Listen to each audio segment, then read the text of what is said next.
اور ہاتھ اٹھائے بغیر بھی پڑھ سکتے ہیں. اور ابی بن کعب سے ثابت ہے کہ وہ حضرت عمر کے دور میں رمضان میں قیام اللیل کرتے اور قنوت میں نبی صلی اللہ علیہ وسلم پر درود بھیجتے. اسی طرح حضرت معاذ انصاری سے ثابت ہے، لہٰذا صلی اللہ علیہ النبی پڑھنا جائز ہے. یعنی جب یہ قنوت کی دعا ہم پڑھ لی ہے، اب اس کے بعد آخر میں کیا کریں گے؟ صلی اللہ علیہ النبی، یعنی اللہ کے نبی صلی اللہ علیہ وسلم پر درود، کیونکہ یہ دعاؤں کی قبولیت کے ایک وہ ہے نا. مثلا پسندیدہ عمل اللہ کے نبی صلی اللہ علیہ وسلم نے خود اس کے بارے میں رغبت دلائی ہے کہ جب بھی تم دعا کرو تو اللہ تعالیٰ کے بہترین ناموں کو وسیلہ بناؤ اور مجھ پر درود بھیجو، تو یقیناً تمہاری دعائیں کیا ہوتی ہے؟ قبول ہوتی ہے. یہ تھی والشفع والوتر واللیل اذا یسر، اور رات کی قسم جب وہ چلنے لگے، کیونکہ چل کر کیا ہوتی ہے؟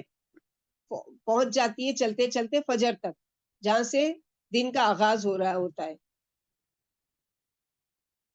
تو یہاں پر اللہ سبحانہ وتعالیٰ اس وقت کی وہ بتا رہے ہیں کہ وہ رات کی بھی قسم جو رخصت ہو، یعنی رات کی قسم جب وہ جا رہی ہو، کیونکہ فجر رات کے جانے کو کہتے ہیں. یہاں مزدلفہ کی رات مراد ہے اور اس سے تمام راتیں مراد ہیں. تو یہاں پر جو بتایا گیا واللیل اذا یسر، اور رات کی قسم جب وہ چل پڑے، یعنی دن کا آغاز ہوتا ہے، اس کے بعد رات آتی ہے اور پھر وہ چل کر رخصت ہونے لگتی ہے، تو پھر دن نکل آتا ہے. اور ہر روز یہ یعنی معاملہ ہو رہا ہوتا ہے آسمانوں میں، جیسے کہ ہم لوگوں نے سورہ تکویر میں پڑھا تھا، والصبح اصلی، یعنی نمودار ہوئی، تو رات رخصت ہو گئی. رات کا ابتدائی حصہ مغرب سے شروع ہوتا ہے، پھر عشاء، پھر تہجد کا وقت. تو یہاں 5 چیزوں کی قسم کھائی گئی ہے، اور فجر کی، 10 راتوں کی، جفت کی، اور طاق کی، اور رات کی. تو ان سب کی قسم کھا کر ان کی اہمیت بتانے کے لیے یہ سب اللہ کے قرب حاصل کرنے کا ذریعہ ہے. یعنی جن جن چیزوں کی قسم کھائی گئی ہے، اس کے اوپر اگر تم عمل کرتے ہو تو یہ ساری چیزیں کیا ہے؟ تم اللہ کا قرب حاصل کرنے کا تمہارے لیے یہ چیزیں ذریعہ بنتی ہے. اور قسم کھانے کے بعد کیا ہے کہ اس چیز کی اہمیت کے اب اللہ سبحانہ و تعالیٰ اس کے بعد کہنا کیا چاہ رہے ہیں، کس چیز کی طرف تمہاری توجہ کرانا چاہ رہے ہیں کہ حل فی ذالک قسم لی ہجر، کیا اس میں کسی عقل والوں کے لیے کوئی نشانی ہے، کوئی بات ہے؟ یعنی 5 چیزوں کی قسم کھا کر پوچھا جا رہا ہے. سوال یہ ہے، جیسے کہا گیا نا کہ استفہام، یعنی یہ سوالیہ یہ پوچھا جا رہا ہے کہ یعنی یہ قسمیں دلانے کے لیے کافی ہیں کہ نافرمانوں کو اللہ کا عذاب غارت کر کے چھوڑتا ہے. ہجر یعنی عقل، کیونکہ اس کے معنی روکنے کے ہیں، اور عقل ناسائشتہ اقوال و افعال سے روک دیتی ہے. دانا وہی ہے جو عبادت کر کے اللہ کا قرب تلاش کرتے رہتے ہیں اور اپنی پستی، درماندگی اور عاجزی کا اظہار کرتے رہتے ہیں. ان کے بعد ان کا بیان ہے جو نیکیوں کی ضد ہے، جن میں تعالی سرکشی اور غرور پایا جاتا ہے. تو یہاں حل فی ذالک قسم لی ہجر، ہجر حجر سے ہے، حجر پتھر کو کہتے ہیں. ہر ٹھوس چیز جو رکاوٹ بنتی ہے، تو حجر کا معنی یہاں منع کرنا ہے. حجر گود کو بھی کہتے ہیں، جو بچاتی ہے بچے کو مختلف قسم کے نقصان سے. اسی طرح سمود کا علاقہ، اس کو بھی حجر کا کہا جاتا ہے، جو پہاڑوں سے گھرا ہوا تھا. انہوں نے اس جگہ میں اپنی بستیاں بسائی ہوئی تھی، اور اس طرح کعبے میں جو جگہ ہے حتیم، اس کو بھی حجر کہتے ہیں. اس کا بھی احاطہ کر کے آس پاس دیوار بنی ہوئی ہے. عقل کو بھی حجر کہتے ہیں، کیونکہ وہ بھی انسان کو مختلف کاموں سے جو اس کے لیے نقصان دہ ہے روکتی ہے. کیا عقل مندوں کے لیے اس میں کوئی نشانی ہے، کوئی گواہی ہے، کوئی عبرت ہے کہ جس کے ذریعے وہ ان باتوں کی طرف متوجہ ہوں؟ تو ہم سب کے لیے بھی قرآن غور و فکر کی دعوت دیتا ہے کہ تم بھی سوچو کہ تمہاری رات کا اختتام کس چیز پر ہوتا ہے، کہاں، کس چیز میں تم راتوں کو گزارتے ہو؟ فضول گپ شپ میں، یا فون پر، یا ٹی وی دیکھتے ہوئے، یا سیر و تفریح فضول کی، راتوں کو گھومتے پھرتے. بعض نوجوانوں کی عادت ہوتی ہے نا راتوں کو دیر تک باہر گھومنا، فضول وقت ضائع کرنا، لانگ ڈرائیو پر جانا. تو غور و فکر کرو، یہ قرآن کی آیتیں کیا کر رہی ہے؟ غور و فکر کی دعوت دے رہی کہ تم غور فکر تو کرو کہ تم جو کام بھی کر رہے ہو راتوں کو، جس کام کے میں گزار کر بسر کر رہے ہو راتوں کو اپنی، سوچو تو صحیح کہ وہ کیا، وہ کام اللہ کے قرب کا ذریعہ ہے یا اللہ کی ناراضگی کا ذریعہ ہے. اور ہمارے دن کا آغاز کس چیز سے ہم کرتے ہیں، اس پر بھی غور و فکر کی دعوت دی گئی، کیونکہ ایک دن تو ہماری زندگی میں ایسا آنے ہی والا ہے نا، جو یا تو ہماری زندگی کا آخری دن ہوگا یا ہماری زندگی کی آخری رات ہوگی۔ تو کیا ہم کو پتا ہے کہ وہ آخری دن ہوگا اور وہ آخری رات ہوگی؟ تو نہیں، اس دن میں بہت اچھے خیر کے کام کر لوں گی، بہت سے نیک کام کر لوں گی، بہت سے عمل کر لوں گی، ابھی تو مجھے پتا ہی نہیں ہے نا، تو میں کیا کروں؟ تو ہو سکتا ہے تم کو نہیں پتا ہے، لیکن اللہ تعالیٰ کو تو پتا ہے نا، اور اللہ تعالیٰ سامنے لے آئیں گے، فوری آ جائے گا، جس کے تم سوچ بھی نہیں سکتے اور تمہارے وہاں تصور بھی نہیں ہے۔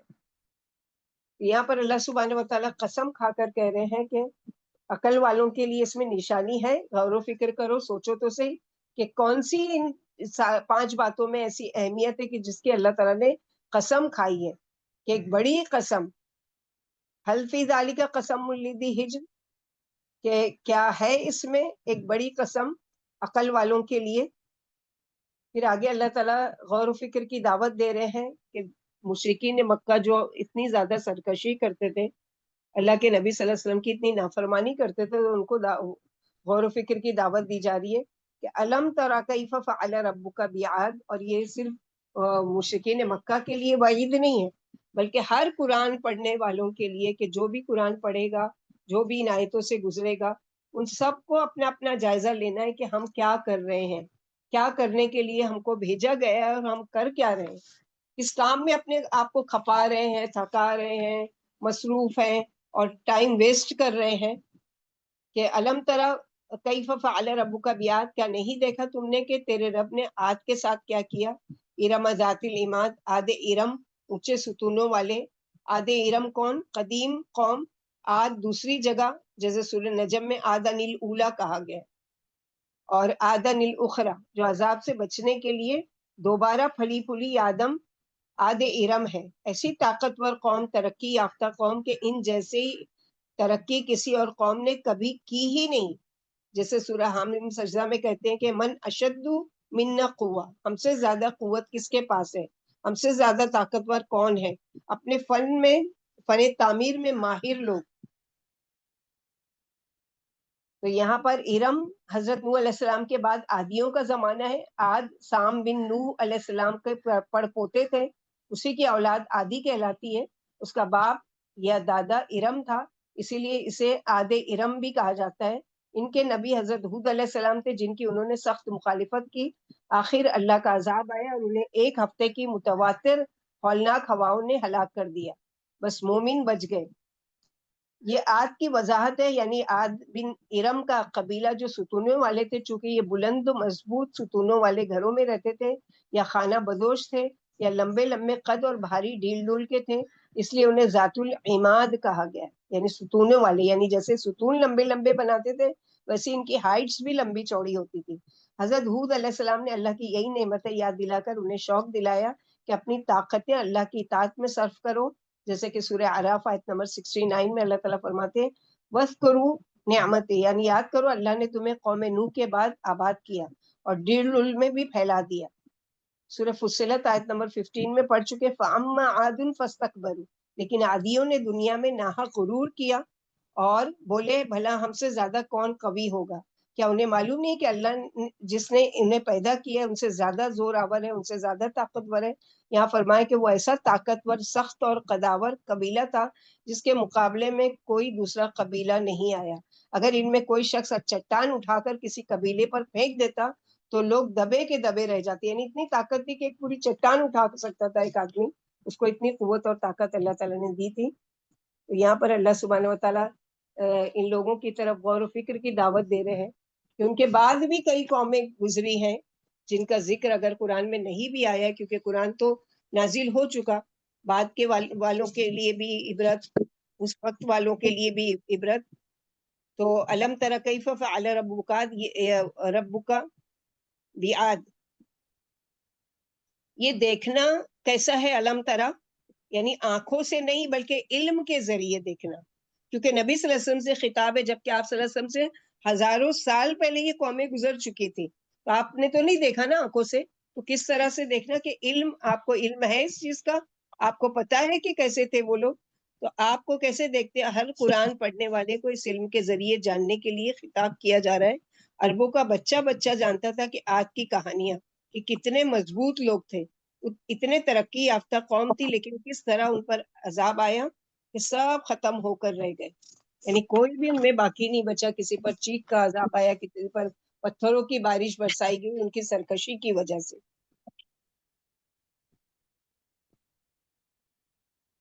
ارم ذات العماد، وہ ارم جو ستونوں والے تھے، عمارتیں بنانے والے تھے، اور ان کے قد بہت لمبے لمبے تھے. التی لم یخلق مثلها بلاد، اللہ تعالیٰ نے تو ویسی تخلیق پھر کی ہی نہیں جیسی کہ ان لوگوں کی تھی. وثمود الذی جابوا الصخر بالواد، قوم سمود، صالح علیہ السلام کی قوم جن کو ہجر والے بھی کہا جاتا ہے. جابا یجوبو، قطع کرنا، کاٹنا، سوراخ کرنا، پھر اسے چھیل کر درست کرنا، بھاری کام. یعنی جابا پھر پتھروں کو کاٹ کر اس میں نقش و نگار بنانا نحت کہلاتا ہے. یعنی جو پتھروں کو کاٹ کر تراش کر اس میں وہ بناتے ہیں، اس کو کیا کہتے ہیں؟ نحت. نحت جیسے ہم لوگ پڑھ چکے، وطن ہتون من الجبال بیوتا. اور صخر کہتے ہیں چٹان کو، چھوٹا سا بلند پہاڑ، سخت پتھر وادی میں. وادی کو شعب بھی کہتے ہیں، شعب ابی طالب جیسے پڑھ چکے، جیسے شعب ابی طالب. وادی القریٰ بھی کہتے ہیں کہ ان کی بستیاں مدینے سے شمال کی طرف تبوک جاتے ہوئے، جہاں پر آپ صلی اللہ علیہ وسلم جاتے ہوئے وہاں رکے تھے، ان کی بستیوں کی طرف. وفرعون ذی الاوتاد، اور فرعون جو میخوں والا تھا.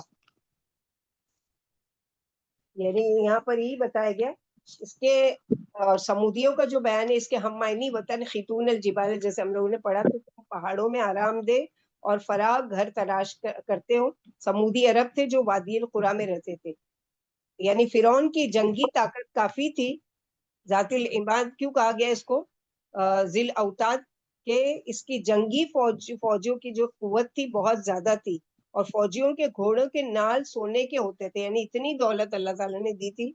یا جس سے وہ ناراض ہوتا تھا اس کے ہاتھ پیروں میں کیا کرتا تھا؟ میخے ٹھکوا کر اوپر سے بھاری چٹان ڈلوا کر اس کی جان لیتا تھا. اس ظالم نے اپنی یعنی ایک جو سزا دینے کی لگی مثال قائم کی. ظالم نے اپنی رفیق حیات یعنی عائشہ رضی اللہ عنہ کو جو مسلمان ہو گئی تھی ان کو بھی یہی سزا دی تھی. یعنی پہلے تو پتھر سے یعنی کیل ٹھکوا دی ہاتھ اور پیر میں، اور پھر کیا کیا؟ ان کو نیزے سے مار کر ان کو اس طرح سے ہلاک کر دیا گیا. لیکن وہ آخر دم تک یہی کرتے رہے کہ نہیں، اپنے رب کی حمد و ثنا. تو یہاں پر وہی بتایا جا رہا ہے کہ ارم ذات العماد وفرعون ذی الاوتاد الذین طغوا فی البلاد. یہ قومیں حد سے بڑھ گئے تھے، طغوا طغیانی سے ہے. اور فرعون کی چونکہ بڑی بڑی فوجیں تھی، اور فوج کسی قوم کی قوت کی علامت ہوتی تھی، اس کو اپنی فوجوں پر بڑا ناز تھا. اور یہ کیا کرتا تھا؟ خیمے والے بھی تھے، یعنی یہ جہاں بھی جاتے وہاں پڑاؤ ڈالتے تھے تو کیا کرتے تھے؟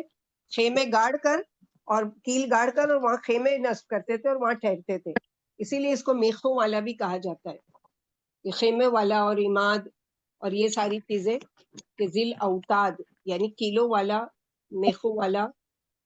تو یہاں پر اللہ سبحانہ وتعالیٰ ان سارے کے لیے وہ کر رہے ہیں کہ اس ظالم نے ایسی وہ کری. اور آگے اللہ تعالیٰ الذین طغوا فی البلاد، یعنی ان سرپیروں نے دنیا میں بدامنی پھیلا رکھی تھی، دوسروں کو حقارت سے دیکھتے تھے اور اپنے مظالم سے ایک ادھم مچا کر رکھا تھا. یعنی اپنے آپ کو بڑی چیز سمجھنا اور دوسروں کو حقیر سمجھنا. یہ قومیں حد سے بڑے ہوئے تھے. طغوا طغیانی سے ہے جب کوئی قوم قوت والی ہو اور وہ اپنی قوت و طاقت کو صحیح کاموں میں استعمال کرتی ہے تو اس سے اس قوم کی، اس ملک کی ترقی ہوتی ہے اور امن و امان قائم ہوتا ہے. اللہ کی مخلوق کو اس سے فائدہ پہنچتا ہے. لیکن جب طاقتور قومیں اپنے وسائل کا غلط استعمال کرتے ہیں تو پھر کیا ہوتا ہے؟ فَأَكْثَرُوا فِيهَا الْفَسَادَ. کیونکہ آج بھی ملکوں میں اس طرح کے غلط استعمال سے جگہ جگہ لوگ کہیں مارے جا رہے ہیں، گھروں سے بے گھر ہو رہے ہیں، ہر طرف فساد ہی فساد. اور فساد بھی دو طرح کا ہوتا ہے، ایک مانوی فساد ہوتا ہے اور ایک حصی فساد ہوتا ہے. مانوی فساد کیا ہوتا ہے؟ عقل کا بگاڑ، ذہنوں کا بگڑنا، انسانوں کے اندر بغاوت پیدا کرنا، اللہ کی اطاعت و فرما برداری اور اللہ کے آگے سر تسلیم خم کرنے کی بجائے لوگوں کے ذہنوں کو سرکشی اور نافرمانی کی باتیں سکھانا. اور حصی فساد، جب ذہن بگڑتے ہیں، سوچیں بگڑتی ہیں، تو اس سرکشی اور نافرمانی کی وجہ سے جہالت کے ساتھ لوگوں پر ظلم و قتل و غارت گیری، لوٹ مار، عملی طور پر پھر فساد برپا ہو جاتا ہے. تو اس کا یہ نتیجہ نکلتا ہے.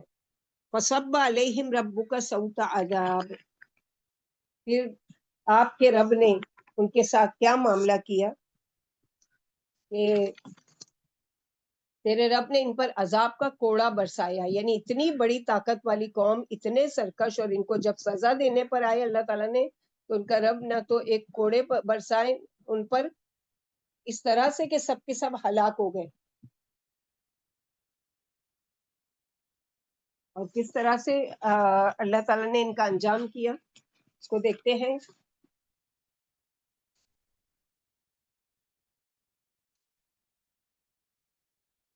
سب کہتے ہیں اوپر سے پانی کو انڈیلنا، زور سے شدت سے پانی برسانا.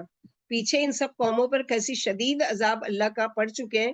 ہر قوم پر ان کے سرکشی کے مطابق عذاب دیے گئے.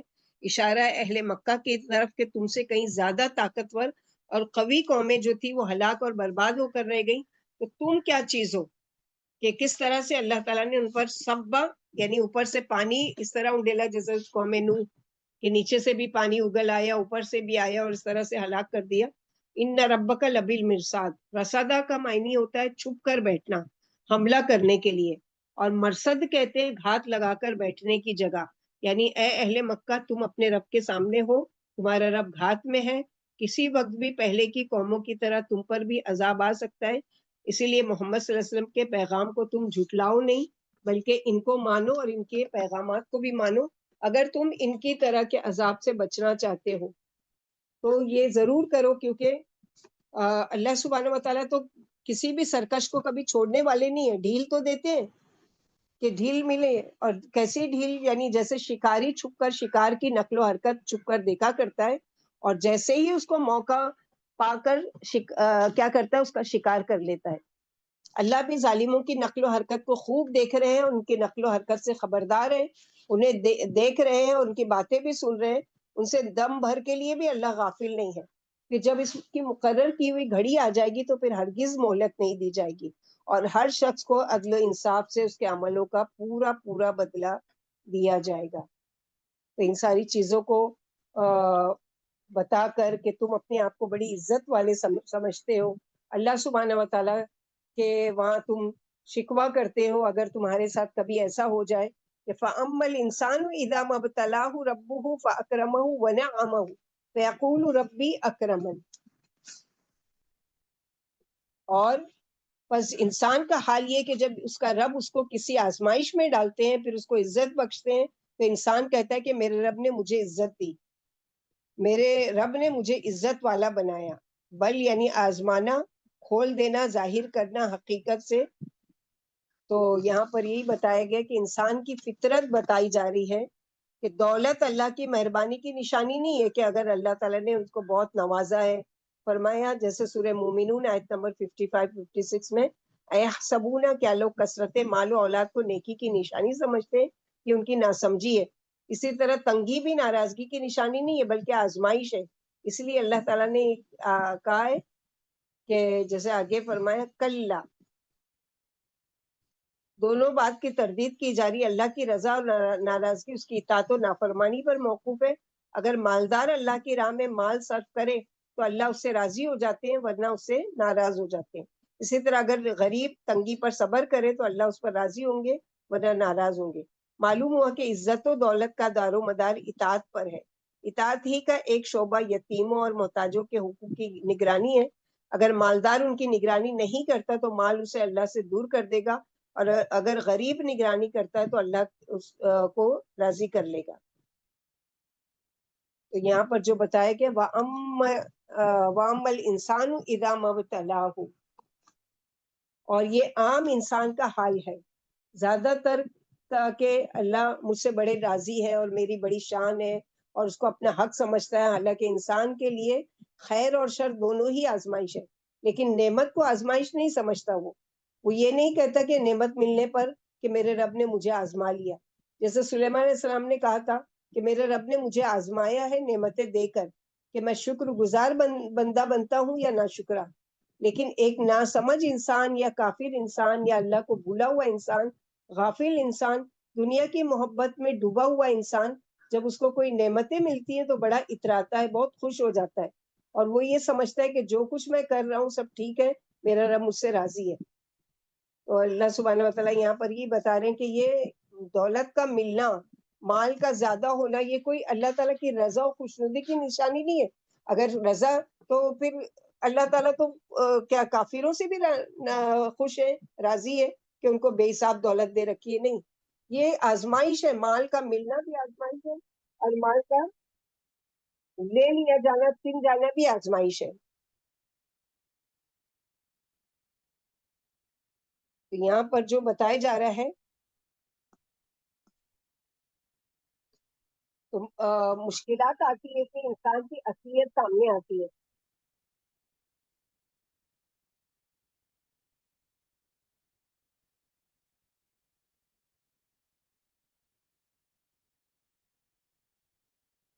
کہ اللہ تعالیٰ اس کے ذریعے سے دیکھنا چاہتے ہیں کہ مشکل جب آتی ہے تو تم کرتے کیا ہو، اور اگر تکلیف تم پر آتی ہے تو تم اس کو اس پر کس طرح کرتے ہو. یعنی اگر ذرا سا اگر مال دیا ہے تو اتراتا ہے کہ یہ میرا حق تھا. وَأَمَّا إِذَا مَا ابْتَلَاهُ فَقَدَرَ عَلَيْهِ رِزْقَهُ، اور جب اس کا رب اس کو آزمائش میں ڈالتے ہیں، اس کا رزق اس پر کم کر دیتے ہیں، فَيَقُولُ رَبِّي أَهَانَنِ، تو وہ کہتا ہے میرے رب نے مجھے ذلیل کر دیا. یہ دونوں بہت گہرے معنی والی آیت ہے کہ دو مرتبہ لفظ مبتلاہ آیا ہے. دونوں چیزیں آزمائش ہے. پہلی آزمائش عزت، دنیا کی دولت، دنیا کی نعمتیں.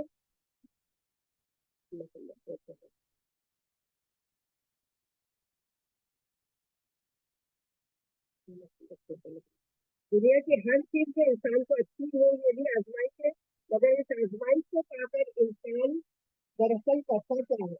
کیا کہتا ہے میرے رب نے مجھے عزت دی، میرا اکرام کیا. وہ نہیں کہتا کہ اللہ نے مجھے آزمایا یہ نعمتیں دیتا. دوسرا طریقہ اللہ تعالیٰ کے آزمانے کا کیا ہے کہ اس انسان کا رزق جب تنگ کر دیا جاتا ہے پھر وہ یہ نہیں کہتا کہ یہ آزمائش ہے، پھر کیا کہتا ہے میرے رب نے مجھے ذلیل کر دیا. حالانکہ دونوں ہی آزمائشیں تھی. کیونکہ اگر ہم کو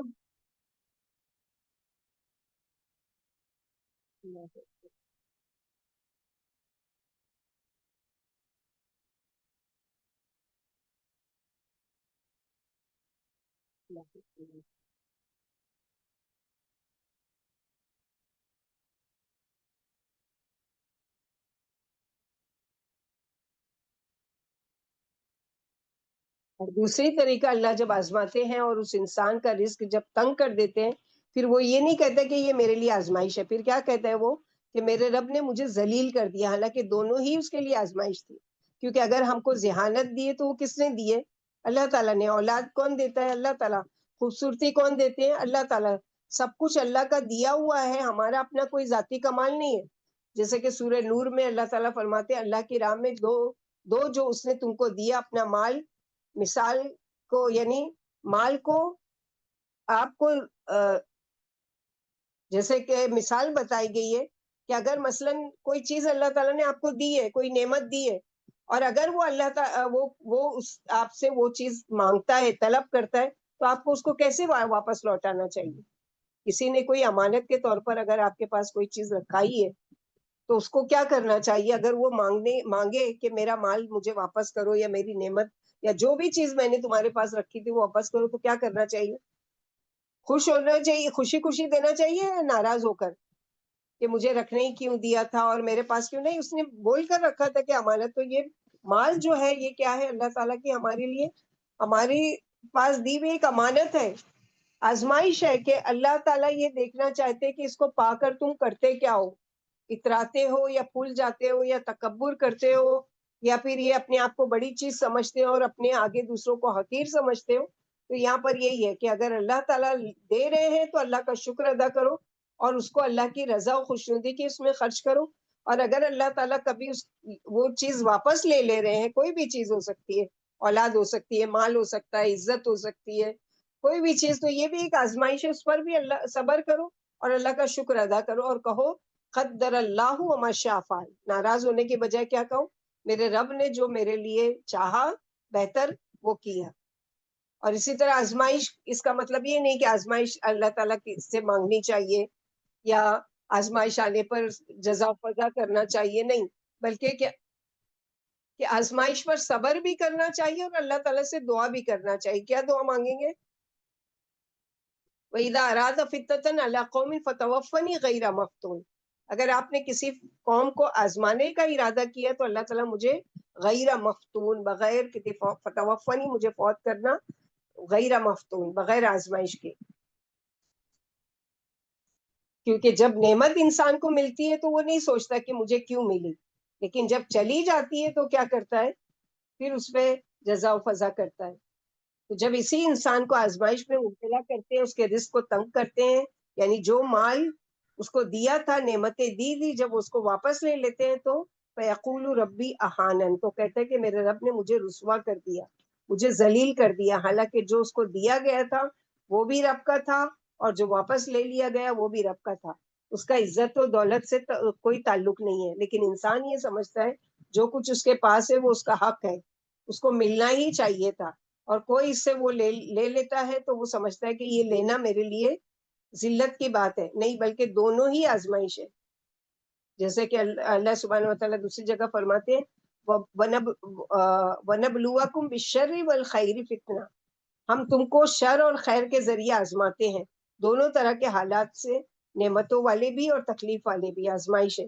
اللہ تعالیٰ یہ آزمائش ڈال کر دراصل دیکھنا چاہتے ہیں کہ یہ نعمت پر شکر کرتا ہے یا تکلیف کے آنے پر صبر کرتا ہے یا نہیں. لیکن انسان کا حال یہ کہ جب اس کو کوئی نعمت ملتی ہے تو یہ نہیں کہتا کہ میرے رب کا شکر ہے کہ اس نے مجھے نوازا، جس نے مجھے نعمتوں سے نوازا، بلکہ کیا کہتا ہے؟ انما اوتیتہ علی علم عندی، کہ مجھے تو یہ سب کچھ میرے علم کی وجہ سے ملا ہے. اللہ کے فعل کا اعتراف ہی نہیں کرتا ہے کہ اللہ نے دیا ہے، بلکہ کیا کہتا ہے؟ تکبر. کس نے کہا تھا یہ الفاظ؟ اوتیتہ علی علم، قارون نے. اور آج بھی لوگ ہیں نا، میں اتنا ٹیلنٹڈ تھا، میرے پاس اتنی بڑی ڈگری تھی اور میں تو اتنا یعنی دور اندیش تھا اور مجھے تو یہ اچیو کیا میں نے اور مجھے تو یہ ملنا ہی تھا کہ یہ میرا حق تھا. تو اس چیز کو تو اس طرح نہیں، بلکہ اللہ تعالیٰ کا شکر ہے. دنیا میں کتنے ایسے ٹیلنٹڈ لوگ بیٹھے ہیں جو بے روزگار ہیں. اگر ٹیلنٹ کے زور پر جاب ملنا یا عزت ملنا ہوتی تو سبھی ہوتے ہیں نا عزت والے، کیوں بیٹھے بیچارے دھکے کھا رہے گریجویشن کی ڈگری لے کر بھی اور وہ ساری چیزیں کہ ان کو نہیں ہے. تو یہ عزت دینا اور تنگی دینا یہ سب کس کا کام ہے؟ اللہ سبحانہ و تعالیٰ کا. کہ اللہ تعالیٰ دے کر بھی آزماتے اور اللہ تعالیٰ لے کر بھی آزماتے کہ میرا بندہ اس آزمائش میں میرے ساتھ کرتا کیا ہے. یہ ہے انسان کی غلطی کہ آزمائش پر اللہ تعالیٰ کی تعریف، اللہ کی طرف رجوع نہیں کرتا، پلٹتا نہیں. اصل انسان کی عزت کس میں ہے؟ کہ اللہ سبحانہ و تعالیٰ جیسے قرآن میں فرماتے ہیں ان اکرمکم عند اللہ اتقاکم، بے شک سب سے زیادہ اکرام والا اللہ کے نزدیک کون ہے؟ جو تم میں سے سب سے زیادہ تقوی والا ہے. لیکن ہم کو سب سے زیادہ عزت دیتے بھی ہیں اور عزت والا سمجھتے بھی ہیں جس کے پاس زیادہ مال ہو، زیادہ پراپرٹی ہو، دنیاوی شان و شوکت زیادہ ہو. عمومی طور پر لوگ ایسوں کے آگے جھک جاتے ہیں، عزت سے بات کرتے ہیں، اس سے مرعوب ہو جاتے ہیں، اس سے ڈرتے ہیں. لیکن جو دین والے ہوتے ہیں ان سے ایسا معاملہ نہیں کیا جاتا. لیکن خود ایمان والے ہوتے ہیں وہ ایمان والوں ہی سے انہی پر رشک کرتے ہیں. جبکہ رشک کے قابل تو دو ہی چیزیں ہیں کہ یہی لوگ ہیں جیسے جس کو اللہ نے مال دیا اور وہ دن رات اللہ کے راستے میں دے رہا ہو، اور جسے اللہ تعالیٰ نے علم دیا ہو وہ دن رات اللہ کے راستے میں اس کو خرچ کر رہا ہو. لیکن انسان اپنے آپ کو بڑا کن چیزوں میں سمجھتا ہے؟ مالداری، نعمتوں کی فراوانی میں. جیسے کہ دوسری جگہ اللہ سبحانہ و تعالیٰ فرماتے وَاعْلَمُوا أَنَّمَا أَمْوَالُكُمْ وَأَوْلَادُكُمْ فِتْنَةٌ وَاللَّهُ عِندَهُ أَجْرٌ عَظِيمٌ. جان لو کہ تمہارے مال اور تمہاری اولاد تمہارے لیے آزمائش ہے، اور جو کچھ اللہ کے پاس سے اجر عظیم ہے. تو قضاء و قدر پر راضی رہنا یہ کیا ہے؟ مومنوں کی صفات میں سے ہے. جیسے کہ صبح شام کے اذکار میں بھی ہم لوگ پڑھتے ہیں نا کہ ردیت باللہ رب و بالاسلام دین و بمحمد النبی صلی اللہ علیہ وسلم. یہاں پر یہی بتایا گیا کہ ایک تو یہ نہیں کرتے کہ مال ملا ہے تو اس کو اللہ کی طرف منسوب نہیں کرتے، نعمتیں جو ملی ہیں وہ اللہ کی طرف منسوب نہیں کرتے بلکہ اپنا کمال سمجھتے ہیں. لیکن اگر اللہ تعالیٰ ذرا سی تنگی کر تب بڑا جزا، اس چیز کو سمجھتا ہے کہ اللہ تعالیٰ نے وہ کیا. مال کے وقت اس کو اللہ کا خیال نہیں آیا کہ میرے رب نے دیا تھا، جس رب نے مجھے عزت دی، اکرام دیا، میں اس کا اکرام کروں، اس کی دی ہوئی نعمتوں کا اکرام کروں. لے لیا تب وہ اللہ کی طرف گڑ گڑانے لگتا ہے اور وہ کرتا ہے کہ میرے رب نے مجھے آزمایا اور مجھے اس طرح سے ذلیل کیا. یہ ساری چیزیں تو یہاں پر یہی بتایا گیا کہ اللہ تعالیٰ یہاں بتا رہے فیقول ربی اکرمن واما اذا ما ابتلاه فقدر عليه رزقه فيقول ربي اهانن کلا بل لا تکرمون الیتیم ولا تحاضون علی طعام المسکین. ہرگز نہیں کہ تم ہرگز نہیں، کلا بل لا تکرمون الیتیم، ہرگز نہیں جو کچھ تم سوچتے ہو یا کہتے ہو ایسا ہرگز نہیں ہے کہ تم یتیم کی عزت نہیں کرتے. کیونکہ جب نعمت ملتی ہے، مال ہوتا ہے، تو ہم میں سے کتنے لوگ ہیں جن کو کبھی کسی یتیم کا خیال بھی آیا ہو، کوئی رشتہ دار میں ہو یا دور پار کوئی یتیم ہو، اس پر افسوس کر لیا بس. لیکن اللہ تعالیٰ یہاں فرماتے ہیں کہ لا تکریمون الیتیم، یتیم کی عزت نہیں کرتے، تم ان کا احترام نہیں کرتے، ان کو حقیر سمجھتے ہو. ولا تحاضون علی طعام المسکین، اور کیا خطا ہے تمہاری کہ مسکین کو کھانا کھلانے پر ایک دوسرے کو نہیں اکساتے ہو، نہیں ترغیب دلاتے ہو، اوروں کو نہیں کہتے کہ چلو مسکینوں کو کا خیال رکھنا چاہیے یا ہم سب مل کر کسی غریب مسکین کی مدد کرتے ہیں. یہ چیز نہ خود کرتے ہیں نہ لوگوں کو اس پر ابھارتے ہیں. یہاں کچھ بنیادی خرابی کے احساس دلائے جا رہا ہے جو انسان اپنی دنیا میں مگن رہ کر باقی سب کو فراموش کر دیتا ہے. اس کو اس کے آس پاس کوئی یعنی ہوش، اپنی ذات، اپنا گھر، اپنے بچے، بس دوسری کوئی فکر نہیں. حالانکہ نبی صلی اللہ علیہ وسلم ہر مرتبہ یتیم مسکین کی ترغیب دلائی. قرآن میں جگہ جگہ اللہ تعالیٰ نے نبی صلی اللہ علیہ وسلم نے احادیث میں سورہ بلد میں بھی پڑھیں گے، وہ گھر سب سے اچھا گھر ہے. جیسا کہ اللہ کے نبی صلی اللہ علیہ وسلم نے فرمایا کہ بہترین وہ گھر ہے جس میں یتیم کی پرورش ہو اور اس کے ساتھ اس نے سلوک، اور بدترین وہ گھر ہے جس میں اس کے ساتھ بدسلوکی ہو. پھر آپ نے 2 انگلیاں ملا کر فرمایا کہ جنت میں اور یتیم کا سرپرست اس طرح ہوں گے، یعنی پاس پاس ہوں گے. تو یہاں پر جو عزت دینے والی جو ذات ہے وہ کیا ہے؟ اللہ سبحانہ وتعالیٰ کی، کہ تم ان غریبوں، مسکینوں اور ان بے سہارا لوگوں کا سہارا بنو گے. خاندان میں ایسے کتنے ہوتے ہیں کہ عورتیں مثلاً بیوہ ہو گئی، باپ چھوٹے چھوٹے بچے ہیں، باپ کا انتقال ہو گیا، وہ ماں ہے مجبوری کی وجہ سے وہ باہر نہیں نکل سکتی، اور گھر میں چھوٹے بچے، ان کی کفالت پھر کون کرے گا؟ تو خاندان میں اگر اللہ سبحانہ وتعالیٰ نے کسی کو ایسی نعمت سے نوازا ہے تو اب اس کو کرنا کیا چاہیے کہ اس کے کفالت کی ذمہ داری لینا چاہیے، اس کی یعنی جیسے کفیل بن جانا چاہیے مہینے کا خرچے کا، اس کے پڑھائی کا، اس کے لیے. تو کتنی بڑی، یعنی ہم سب کو شوق ہے نا کہ ہم اللہ کے نبی صلی اللہ علیہ وسلم کا دیدار کریں. اللہ سبحانہ وتعالیٰ کا دیدار کے بعد اللہ تعالیٰ ہم کو اپنے نبی صلی اللہ علیہ وسلم کا دیدار نصیب کرے اور ان کی صحبت میں رہنا نصیب. اللہ کے نبی صلی اللہ علیہ وسلم نے بہت سارے ایسے دعائیں بھی بتائی ہیں، بہت سارے ایسے کام بھی بتائیں کہ جو یہ چاہتا ہے. جیسے کہ کسی نے اپنی بیٹی کی 1 ہے 2 ہے 3 ہے پرورش کی تو وہ جنت میں میرے ساتھ اس طرح جائے گا. وہاں پر بھی یہی مثال کہ انگلی کی مثال کہ جیسے 2 انگلیاں شہادت کی اور بیچ کی انگلی ساتھ ساتھ ہے، ایسے وہ میرے ساتھ جائے گا، یعنی اتنا قریب ہوگا میرے اور اتنے ساتھ میں میرے ساتھ جنت میں داخل ہوگا. اسی طرح یتیم کی پرورش کرنے والا. ولا تحاضون علی طعام المسکین، اور تم ایک دوسرے کو مسکین کے کھانا کھلانے پر اکساتے نہیں ہو، یعنی خود یہ کام کرتے ہو اور نہ کسی اور کو رغبت دلاتے ہو، جبکہ یہ ہمارے فرائض میں شامل ہے. اگر اللہ نے